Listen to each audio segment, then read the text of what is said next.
Hello students, welcome to my YouTube channel Connect with Hindi. And आज हम लोग सूर्यकांत त्रिपाठी निराला जी की कविता उत्साह को पढ़ेंगे। ठीक है, तो ये जो कविता है इसमें कवि ने बादल के बारे में लिखा है, या एक क्या है, आवाहन गीत है।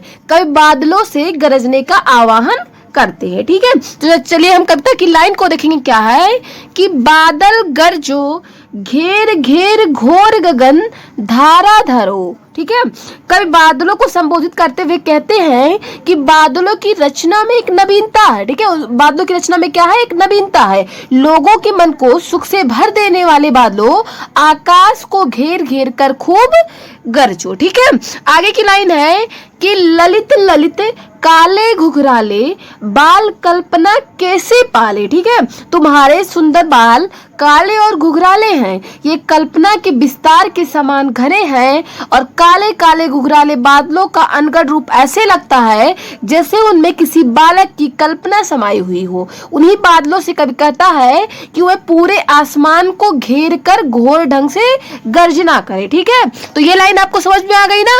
आगे की लाइन है कि विद्युत छवि उर्मे कवि नवजीवन वाले वज्र छिपा नूतन कविता फिर भर दो बादल गरजो। ठीक है, कवि निराला जी बादलों को कवि के रूप में बताते हुए कहते हैं कि तुम्हारे हृदय में बिजली की चमक है। जैसे बादल वर्षा करके सभी को नया जीवन प्रदान करते हैं, पीड़ित प्यासे लोगों की इच्छा पूरी करते हैं, उसी प्रकार तुम भी संसार को नया जीवन देने वाले हो। जिस प्रकार बादलों में वज्र छिपा है, उसी प्रकार तुम अर्थात कभी भी अपनी नई कविता में अथवा भावनाओं में वज्र छिपाकर नवीन सृष्टि का निर्माण करो। ठीक है, अर्थात पूरे संसार को जोश से भर दो। ठीक है, अपनी कविता के द्वारा तुम पूरे संसार को जोश से भर दो। ठीक है, तो ये बात आपको समझ में आ गई ना।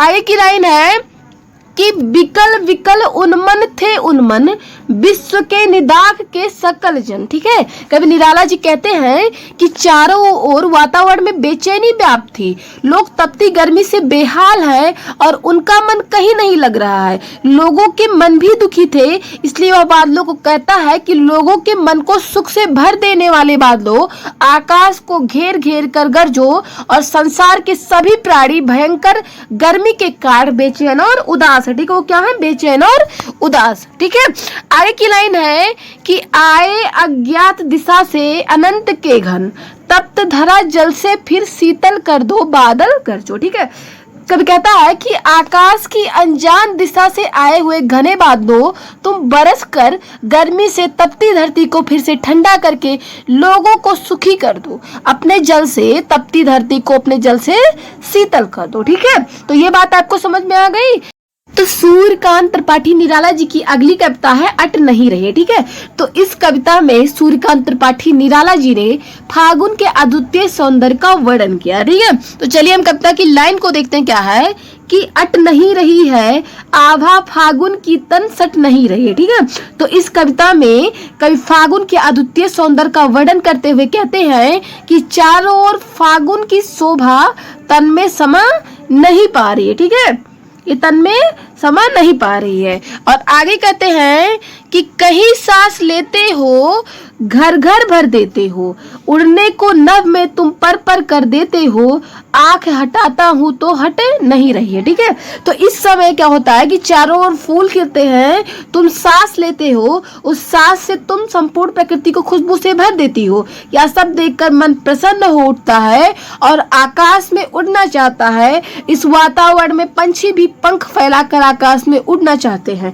फागुन का यह दृश्य इतना सुहावना है कि यदि मैं इन सब से आंख हटाना भी चाहूं तो हटा नहीं पाता हूं। ठीक है, तो ये बात समझ में आ गई ना आपको। आगे की लाइन है कि पत्तों से लदी डाल कहीं हरी कहीं लाल, कहीं पड़ी है उनमें मंद गंध पुष्प माल, पाट पाट शोभा श्री पट नहीं रही है। ठीक है, तो इस समय क्या होता है कि डालियां कहीं लाल तो कहीं हरी पत्तों से लदी हुई हैं। इन सबको देखकर ऐसा लग रहा है मानो फागुन के गले में सुगंध से मस्त कर देने वाली फूलों की माला पड़ी हुई है। इस प्रकार हर जगह फागुन का सौंदर्य बिखरा हुआ है कि वह सौंदर्य समा नहीं पा रहा है। ठीक है, तो आई होप कि आपको ये समझ में आ गया होगा। तो आज आपका ये चैप्टर खत्म हुआ। Thank you.